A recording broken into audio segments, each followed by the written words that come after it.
Good morning, everyone. Hope you're all having a wonderful day today. Today, we're going to be taking a look at the Vector Constantine 1:8 by 24. This is, of course, a 1:8 LPVO. But before we get into the video, if you do want to help me out personally, you can, of course, like, share, and subscribe, as that is all free and does help me out quite a bit. On top of that, go ahead and comment literally anything down below. Now, getting into full disclosure on the Vector Constantine 1:8, I have done reviews for Vector in the past, both on their Continental 1:6, which is their German glass line. Their Continental line has German glass in their optics, and then on their 1:10 Constantine, which is a very similar optic with a much different reticle system that we'll get into now. Now, as to not bury the lead, this optic did die during the double drop test. However, both of the other optics that I've tested from Vector didn't die during there, so this could be a one-off, but again, you should know that this optic did fail the double drop test. Now, getting into specifics on the optic itself, this is about 17.6 ounces, about 10.5 inches long, 30mm main tube, 24mm objective lens, of course, with 1:8 magnification. Now, at 1x, you are sitting at a field of view of a massive 125 feet. Again, that field of view at 1x is very good. Near top tier, there's only a few LPVOs on the market that will have a similar or higher level of, or higher field of view at 1x. Now, that being said, the 1x performance of the optic, which is probably the most important, is not quite perfect. It's not going to be the flattest 1x image out there. It does have a fairly noticeable fisheye effect. Not terrible, but again, it's just not quite the perfect flat 1x that you can get from some other nicer, more expensive LPVOs. Now, fortunately, the reticle system that they have in here works very well, both at 1x and 8x, which we will again talk about in just a minute. Getting into the usability of the optic with the eye box and eye relief.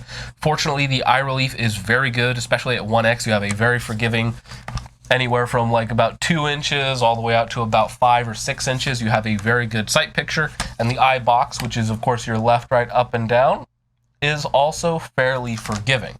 Now, of course, when you have these magnifications ranges from 1:8, 1:10, they start to get a lot tighter as you work up that magnification range. So at 8x, not only is your eye relief tighter, and it's still fairly forgiving, but it's definitely tighter, but your eye box becomes very tight, and you have like maybe less than a 1/4 inch up, down, left, or right, where you can move your head and still get a decent sight picture. Now, that being said, the 1x performance, again, the field of view is excellent. The eye relief, eye box, very forgiving. It was very easy to use. So when I was transitioning from targets, using it around cover, using it on the ground, bending around stuff, that sort of thing, it's a very easy optic to use, especially again at 1x. Now, the Constantine line of optics from Vector is kind of their lower tier of optics. It's not quite their Continental line. The Continental line has German shot glass, and we actually have one of their German optics behind me up there to review later on. But the Constantine line is going to be much more comparable with basically every other LPVO, underneath $500 on the market. It's going to be manufactured in China with Chinese glass. The glass quality itself is fine. It's bright enough. The light transmission is decent. The level of detail you'll get is good. Again, there is a little bit of warping on 1x, like a little bit of a fisheye effect, and that's how you get that very good field of view. But the trade-off there is it is a little bit fisheye at 1x. Not as bad as some other optics, but still noticeable. Now, being that this is not their higher-end series of scopes, it is a very simple feature set. So, for instance, your magnification ring is nicely knurled, but there is no sort of throw lever for quick throws from 1 to 8. You have very simple capped turrets that are in 1/10 mil, because we do have a mil grid reticle. The turrets themselves are just fine. The clicks are very tactile, they're very clicky, and they're in a much more set and forget style. You're not really going to be dialing with this optic, especially again with that mil grid reticle.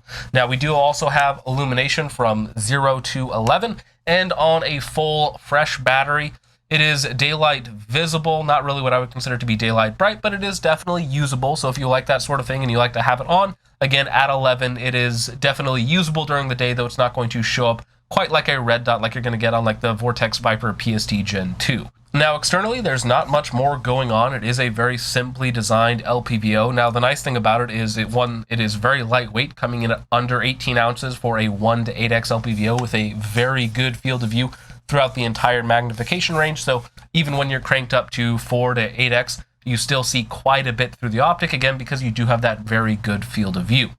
Now, one of the most important things we need to talk about on the optic with its 1 to 8 magnification range is going to be the reticle. Now, starting out in the center of the reticle, we have a very precise, I believe it's about a 1/2 mil dot, which is going to be more than precise enough for all of your quick shooting in between, say, 50 and 200 yards. When I was using this optic on a couple different rifles, this is a CAC 13.9. I've also used it on one of my Mark IIIs, as well as a 16-inch upper as well. I always have the optic zeroed at 50, so it's sort of a 50-200 zero, and then I would use the mil grid for all of my longer range shots. So again, in the center, we have a fairly precise dot. On the outside of that, we have a 2/3 horseshoe, if you will, for fast acquisition up close. And again, it did work very well up close, transitioning to targets. Picking up the reticle was very fast. It should also be noted that only the dot and the outer horseshoe illuminate. The rest of the mil grid does not. So if you're looking to use this in dusk or low light situations at extended distances, again, that reticle is really not going to help you out in terms of its illumination.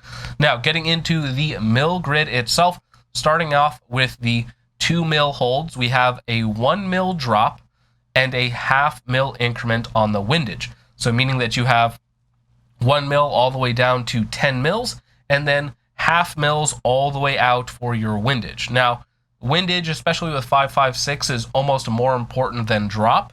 And this mil grid is more precise than a lot of other LPVOs or even mid-power variable optics that are using like just a standard 1x1 mil grid. Having that extra level of precision in your wind holds, for me, is very helpful. So while it was on the 14.5 Mark III, I took it out to 500 yards just using some pretty basic ball ammunition.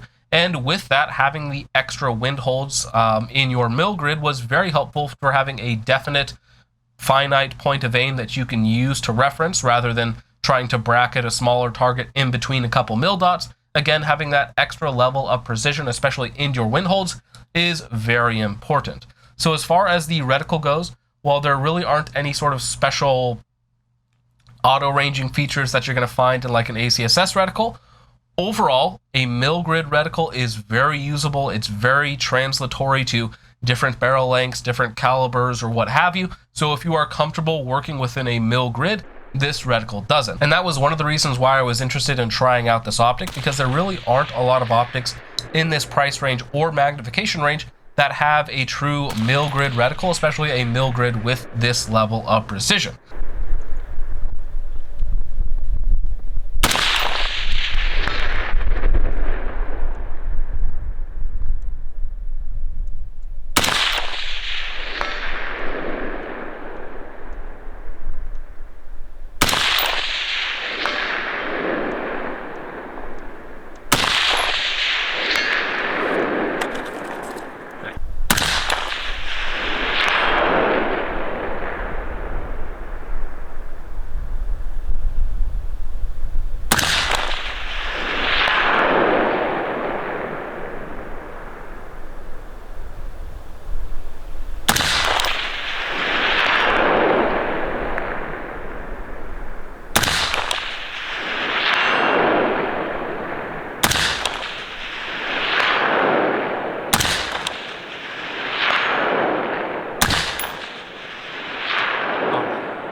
So overall, the reticle is very usable up close with that horseshoe and center dot design. That is something that I am personally a big fan of. I find it to be a good balance of being fast up close while also giving you a good level of precision. And then with that mil grid, taking it out to extended distances, 500, 600, 700 yards with 8x magnification is going to be no issue.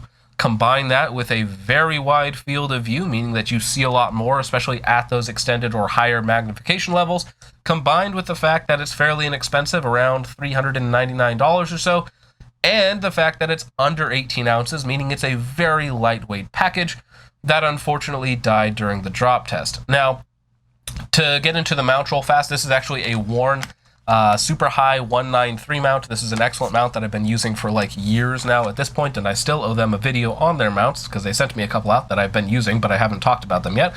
But the mount is a very high quality mount, 193 mount. I had the cross bolts torqued to 65 inch-pounds and the rings to 25 inch-pounds, I believe, which is following manufacturer recommended specs on that. And during the first shoulder height drop test, I was doing a tiered drop test. So the first drop was going to be on dirt and rocks, and then the second drop would be onto an AR500 steel plate, which is basically like a pass or fail test at that point.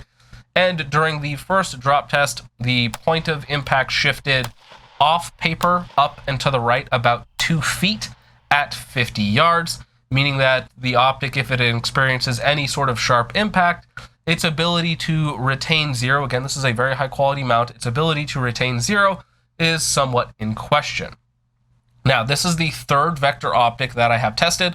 Both of the other optics that I've tested, the Continental 1-6 and the Vector Constantine 1-8 or 1-10 that I've tested previously, both of those optics passed a double drop test with flying colors, basically no shift in 0, or I believe one of them had like less than an MOA shift in 0 after a double drop test, whereas this optic did fail.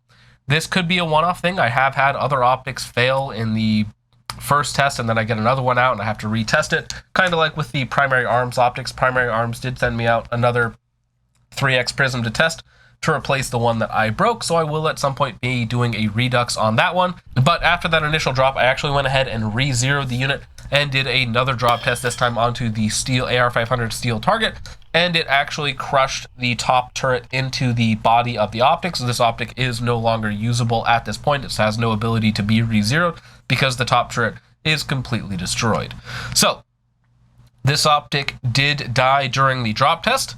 However, before it died, it was, again, it's a very lightweight package, a very good field of view. I really like the reticle system in it. Other than that, it's kind of a basic Chinese optic. The glass is decent. You have decent eye box, decent eye relief. It's very usable. The fact that it failed a simple drop test that other optics have passed, and even other optics from the same manufacturer have passed, is a little bit disconcerting. So at the end of the day, if you put any weight on drop tests or durability testing, this is probably something that I would bypass. If you're not worried about something like that, then it still is a good option with a very good reticle and feature set, especially compared with its price and weight. But again, at the end of the day, that is going to be up for you guys to decide. Personally, there are so many good budget LPVO options that something like this is just going to slot in at or underneath some of those other options that are on the market, because again, there are so many good competitive options out there. But with all that out of the way, guys, let me know what you guys think of the Vector Constantine 1-8 or any other budget LPVOs that I should be testing out or comparing it against. I did actually just get in the Primary Arms, their new SLX 1-10 optic, which we will be testing out very shortly. But with all that out of the way, guys, thank you once again for watching. I hope you all enjoyed. I will see you in the next one. Peace off.